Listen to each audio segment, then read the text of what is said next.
Big Boss season 8 last week முடிஞ்ச நிலையில் நம்ம முத்துக்குமரன் டைட்டில் வின் பண்ணிட்டாருங்க. செகண்டாக வந்தது நம்ம சௌந்தர்யா. அடுத்து பிக் பாஸ் கொண்டாட்டம் கொஞ்ச நாள் ஆகும் அப்படின்னு பார்த்தா உடனே பிக் பாஸ் கொண்டாட்டம் ரெடி பண்ணிட்டாங்க. இதில் அந்த செட்லேருந்து எடுத்த ஷூட்டிங்கை தான் இப்போது நம்மளுடைய ஆச்சனா வீடியோவாக எடுத்து போட்டிருக்காங்க.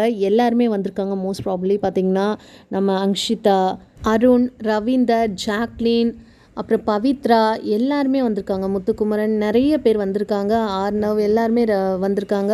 பயங்கரமாக களை கட்ட போகுது இந்த தடவை பிபி கொண்டாட்டம். பொறுத்திருந்து பார்க்கலாம். இந்த மாதிரி அப்டேட்ஸ் என்ன சேனல் மறக்காம சப்ஸ்கிரைப் பண்ணிக்கோங்க. பிடிச்சிருந்தா லைக் போட்டுருங்க. உங்கள் ஃபீட்பேக்ஸை கமெண்ட் மூலமாக தெரிச்சுங்க. தேங்க்ஸ் ஃபார் வாட்சிங்.